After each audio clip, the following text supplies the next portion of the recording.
एक बहुत अच्छा मौका है उन लोगों के लिए जो दिल्ली में शिक्षक बनना चाहते हैं, दिल्ली में अध्यापक बनना चाहते हैं। तो दिल्ली में सीधी शिक्षक भर्ती है, बहुत बड़ा मौका है। क्या है ये मौका समझेंगे।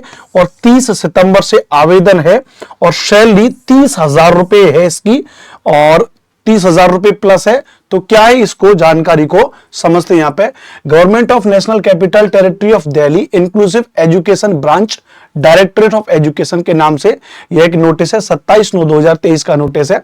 मैं इसको थोड़ा जूम कर दे रहा हूं, आप इसको पढ़ पाएंगे यहां पे। अब ये पब्लिक नोटिस है। इस पब्लिक नोटिस में क्या है मैं आपको सबसे पहले बता दूं कि पोस्ट कितनी है और ये भर्ती किस तरीके से की जा रही है। तो सबसे पहले तो आप यहां पर इस चीज को देखिए कि यह जो की जा रही है, engagement of guest teacher in subject to be following terms and condition, यानी यह जो वैकेंसी एक सब्जेक्ट गेस्ट टीचर की है, परमानेंट वैकेंसी नहीं है, क्योंकि दिल्ली में जब तक परमानेंट वैकेंसीज नहीं निकल रही हैं तब तक दिल्ली के विद्यालयों में पढ़वाने के लिए गेस्ट टीचरों को हायर किया जाता है। हर साल ऐसा होता है और इस बार भी एक बढ़िया भर्ती यहां पे निकली है। यहां पे इन्होंने बहुत क्रिस्टल क्लियर यहां पे जिक्र कर दिया कि guest teacher shall be engaged purely on daily basis, daily basis के आधार पे आपका वेतन तय किया गया। अभी हम आगे बात करेंगे इसमें। इन्होंने यहां पे कुछ चीजें और को डिस्कस कर दिया है कि guest teacher shall not be entitled to regular appointment, उनको रेगुलर अपॉइंटमेंट नहीं है, वो डेली बेसिस पर उनको रखा जाएगा। The candidate so engaged shall not claim salary allowance leaves facility and other benefit accruing to the regular teachers. आप जो दिल्ली में जो रेगुलर टीचर्स हैं, जो परमानेंट फैकल्टीज हैं, परमानेंट टीचर हैं, उनकी तरह आप जो है कोई प्रकार का और आप क्लेम नहीं कर सकते हैं। आप जो हैं गेस्ट टीचर है, shall not file any court case regarding salary and regularisation. पहले उन्होंने लिख दिया है आप किसी भी प्रकार की सैलरी को लेकर के और कोई कोर्ट केस नहीं कर सकते। आगे चल के पता चले कि दिल्ली में कोई शिक्षक भर्ती वो परमानेंट निकालें और आप गेस्ट टीचर और आप कहें कि नहीं साहब आप हमें सबसे पहले लीजिए, तो ऐसा उन्होंने पहले से यहां पे कह के रखा है। अब कितनी वैकेंसीज हैं तना इसको यहां पे समझ लेंगे। तो यहां पे टीजीटी में स्पेशल एजुकेशन टीचर में 116 पोस्टें हैं, पीजीटी स्पेशल एजुकेशन में 19 पोस्टें हैं और रिसोर्सेज सेंटर कोऑर्डिनेटर में 12 पोस्टें हैं। तो लगभग आप देखेंगे 150 के आसपास पोस्ट हो गई।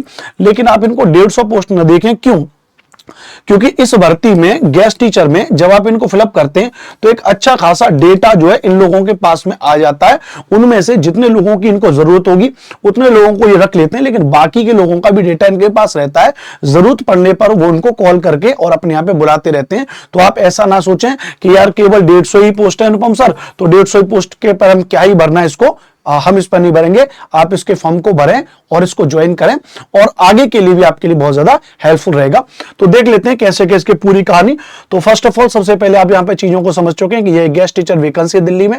टीजीटी स्पेशल एजुकेशन के लिए 116, पीजीटी के लिए 19, रिसोर्स सेंटर कोऑर्डिनेटर के लिए 12 पोस्टेज हैं। गेस्ट टीचर आप किसी प्रकार का कोई फाइल इसमें नहीं कर सकते। हाँ, यहाँ पे उन्होंने कुछ कुछ चीजों को इसके बारे में कहा है कि जो इस भर्ती में भी जो रिजर्वेशन वगैरह है, जो आरक्षण वगैरह है, वो आपको उसी तरीके से मिलेगा जिस तरीके से गवर्नमेंट ने उसके बारे में बताया गया है। यहां पे आप देख रहे हैं कि गवर्नमेंट रूल्स इसमें पूरी तरीके से अप्लाई होंगे जो भी भर्ती जहां पे हो रही है, ठीक है। उसके अलावा थोड़ा सा आगे और चलते जाते हैं। हाँ, ये एक महत्वपूर्ण बात है कि मास्टर साहब ये बताइए सैलरी का क्या प्रोसेस है। तो रिसोर्स सेंटर कोऑर्डिनेटर की जो पोस्टें हैं उसमें 1445 रुपए पर डे के हिसाब को वेतन दिया जाएगा। पीजीटी सेट यानी स्पेशल एजुकेशन टीचर में 1445 रुपए पर डे और टीजीटी में इन्होंने जो है 1403 रुपए पर डे के हिसाब से रखा गया। आप अगर एक महीने में 25 दिन भी नौकरी कर रहे हैं तो 25 और 25 चौके 100 लगभग 35,000 रुपए के आसपास आपकी सैलरी इसमें बनी जाएगी। 35 के आसपास सैलरी आपकी इसमें बन जाएगी। बढ़िया नौकरी है, शानदार दिल्ली में। अब और इसके बारे में क्या क्या चीजें इनको एक बार समझ सकते हैं यहां पे, और आगे थोड़ा सा चल लेते हैं, देख लेते हैं इसमें। हाँ, कि इसमें जो रिक्रूटमेंट रूल क्या है कि आखिरकार इनमें कैसे टीचर बना जाएगा, इनका रिक्रूटमेंट रूल्स को अगर थोड़ा सा देखें तो सबसे पहले आप देखेंगे रिसोर्स सेंटर कोऑर्डिनेटर की जो वैकेंसी है, इसके लिए आपके पास में मास्टर डिग्री फ्रॉम रिकॉग्नाइज होनी चाहिए, मास्टर डिग्री होनी चाहिए, बीएड होना चाहिए स्पेशल एजुकेशन में। तो एक तो ये, इसके अलावा बीएड यदि जनरल एजुकेशन वाली है वह भी काम कर जाएगी, लेकिन with 1 year diploma in special education और 2 year diploma in special education और post graduate professional diploma in special education. यानी एक तो आपकी मास्टर की डिग्री है और एक आपका क्या भी है स्पेशल एजुकेशन में आपने बीएड किया। अगर स्पेशल एजुकेशन में आपने बीएड नहीं किया तो भी चलेगा, आपने यदि 1 साल का डिप्लोमा अलग से स्पेशल एजुकेशन के लिए कर रखा है तो भी चलेगा। तो ये इसके अलावा यहाँ पे रिसोर्स सेंटर कोऑर्डिनेटर के लिए ये है यहाँ पर, ठीक है। और इसके अलावा और करके दे रखी है, आप अपने योग्यता के हिसाब से देख सकते हैं। Registration with rehabilitation council of India RCI 1992 का जो एक वैधानिक निकाय है, आपको पता है, उसमें यदि आपने भी उसका भी आपके पास में अगर कोई रजिस्ट्रेशन आपने करवा रखा है तो उसके अलावा भी आपकी जो है इसमें चीजें चल जाएंगी। बात क्लियर है? इसके बारे में आपको जानकारी होगी। Rehabilitation council of India RCI एक ये संसद के द्वारा पारित एक वैधानिक निकाय है। मैंने इसके बारे में रिसर्च भी की थी। जो जितने भी विशेष शिक्षा और जो दिव्यांगता के क्षेत्र में जितने भी शिक्षण कार्यक्रम होते हैं उनका मानकीकरण क्या होना चाहिए, उनका विनियमन क्या होना चाहिए, उनकी निगरानी करने के लिए एक अलग से बनाया गया। तो अगर इसमें भी आपने रजिस्ट्रेशन करवा रखा है तो भी ठीक है ना। तो एक तो ये बात हो जाएगी। दूसरी, अगर हम यहां पर इस चीज को समझें कि पीजीटी स्पेशल एजुकेशन के लिए क्या है, तो वो ये मास्टर डिग्री होनी चाहिए और आपका बीएड होना चाहिए। स्पेशल एजुकेशन में नहीं है तो उसके अलावा जनरल बीएड भी चल जाएगा, लेकिन 1 साल का आपका डिप्लोमा होना चाहिए कोई भी किसमें भी, स्पेशल एजुकेशन में, ठीक है। चलिए, तो ये है। और इसके अलावा आगे चलेंगे टीजीटी में। अगर देखें कि टीजीटी में क्या है, तो टीजीटी में ग्रेजुएशन डिग्री होनी चाहिए प्लस आपका बीएड होना चाहिए स्पेशल एजुकेशन में। बीएड जनरल भी काम कर जाएगा, 1 साल का आपका डिप्लोमा स्पेशल एजुकेशन में होना चाहिए, तो ये भी आपका इसमें काम कर जाएगा, ठीक है। तो ये तो रहा। अच्छा, हमने किन किन मुद्दों पे बात कर ली? हमने बात कर ली कि यहाँ पे जो हमने थंबनेल पे लिखे थे कि सैलरी कितनी है, तो 35,000 प्लस सैलरी है। बहुत बड़ा मौका है, सीधी डायरेक्ट भर्ती है, आप इसको डायरेक्ट जाकर के भर सकते हैं। कितने पद हैं, उन पदों पर हमने डिस्कस कर लिया। अब कुछ चीजों को ये समझें कि आखिरकार अब इसमें योग्यता हमने समझ ली, प्लस एज रिलैक्शन को समझने की कोशिश करिए। तो maximum age for male candidate of general category 30 साल, जो मेल कैटेगरी के लोग हैं उनके लिए 30 साल है। और relaxation of the age to the reserved category will be as follows. जो रिजर्व्ड कैटेगरी के लिए जो आरक्षण दिया जाता है उसमें जैसे 5 साल है एससी और एसटी के लिए, 3 साल का है ओबीसी कैंडिडेट के लिए, ध्यान रख लीजिएगा। और लेकिन अगर ओबीसी में पर्सन विद डिसेबिलिटीज कैंडिडेट है तो 10 साल का उसके लिए आरक्षण है, याद रख लीजिएगा। 15 year in the case SC ST person with disabilities, यानी ऐसे समझिए यदि कोई व्यक्ति ऐसा है जो ओबीसी से है लेकिन उसको जो पर्सन डिसेबिलिटीज विकलांगता की उससे आ रहा है तो उसके लिए 10 साल का है, एससी से है तो उसको 15 साल का, ठीक है। अच्छा, additional relaxation for age of 10 years case of female candidate applying for the post of TGT special education teacher. यहां इस बात को समझ लेना कि केवल टीजीटी स्पेशल एजुकेशन में अगर महिलाएं अप्लाई कर रही हैं तो उनके लिए 10 साल का अलग से और जो रिजर्वेशन है। यानी कि अगर हम बात करेंगे पीजीटी में चाहे मेल या फीमेल कोई भी अप्लाई कर रहा है तो उसके लिए अधिकतम आयु कितनी रखी है, 30 साल रखी गई है। और इसमें भी एससी एसटी के लिए अगर कोई कैंडिडेट एससी से है तो जनरली उसके लिए आयु 35 साल हो जाएगी, ओबीसी से है तो जनरल उसके लिए 33 साल हो जाएगी, ठीक है। ये तो पीजीटी का रहा मामला।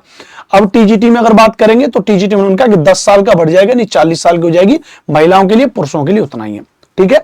तो एक तो ये आयु के हिसाब से हो गया। अच्छा, अब मास्टर साहब इस मुद्दे पर आ जाओ कि इसमें फॉर्म कैसे भरे जाएं। तो देखो इसमें क्या है,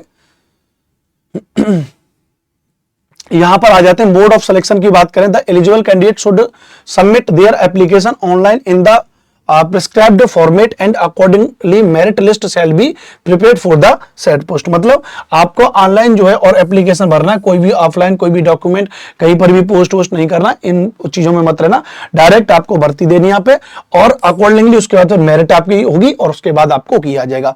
आपको भरना कैसे, याद रख लीजिएगा, आपको ये वेबसाइट पर जाना है edudel.nic.in पर, ये फॉलोइंग लिंक पर जाना है और लिंक पर आप जैसे ही जाओगे तो वहां पर एक रिक्रूटमेंट के नाम से अलग से फर्स्ट लिंक दे रखी है और वहां पर आप गेस्ट टीचर के लिए रिक्रूटमेंट फॉर 2023-24 वहां पे दे रखा है। फॉर्म 30/9/2023 से भर रहे हैं भैया और 15/10/2023 और जो इसकी लास्ट डेट है और उसके बाद आप इसको कर सकते हैं, ठीक है भैया। चलिए, और इसमें कुछ खास बात जानकारी के लिए, only one application for a particular post shall be entertained, candidate of the application who have filled application more than once will be summarily rejected. मतलब एक पोस्ट के लिए एक ही व्यक्ति भरेगा, आप टीजीटी पीजीटी में 2 में अलग अलग भर देंगे तो रिजेक्ट कर देंगे, एक बार ही होगा। और अलग अलग कुछ चीजें खास नहीं है। तो बस ये जानकारी थी, बहुत अच्छी भर्ती है, आप जाइए इस पर, यहाँ पे इसको अपने को मस्ती के साथ में फॉर्म भरिए, बढ़िया वैकेंसीज है। और ये बात मैं आपको बता चुका हूँ कि 150 वैकेंसीज नहीं है, आप इनको अधिक से अधिक मान के चलें क्योंकि ये अपना एक डेटा इकट्ठा कर लेते हैं, हर साल फिर जो है बुलाते रहते हैं। तो जब तक परमानेंट वैकेंसी नहीं निकल रही है दिल्ली में, तब तक आपको दिल्ली में यदि आप शिक्षक बनना चाह रहे हैं तो आपके लिए बहुत बड़ा मौका है और कल से 30 तारीख हो जाएगी और आप उसमें अपना फॉर्म भरें, अपनी तैयारी को बनाए रखें। मेरा नाम अनुपम भारद्वाज है और जिस चैनल पर आप ये वीडियो देख रहे हो भैया, ये चैनल है हमारा कौन सा मेरे प्यारे साथियों, टीजीटी पीजीटी का हमारा चैनल है, TGT PGT by text book, ये हमारा चैनल है। इस चैनल पर आप देख रहे हैं लगातार बहुत सारी वीडियोस को मैं बनाता रहता हूं। जैसे अभी आप देख रहे हैं ईएमआरएस 2023 के लिए उस पर लगी हुई रोक हट गई है, तो उसको लेकर के हमने वीडियो बनाई है। 14,000 व्यूज अब तक जा चुके हैं। तो आप इस चैनल को क्या कर लेना, सब्सक्राइब कर लेना और इस चैनल को सब्सक्राइब कर लेना, वीडियो को लाइक कर देना और कमेंट करके बताना कि यह जानकारी आपको कैसी लगी। और भी महत्वपूर्ण जानकारियों के साथ में मैं समय समय पर आपके साथ जुड़ता रहूंगा। जय हिंद, जय भारत।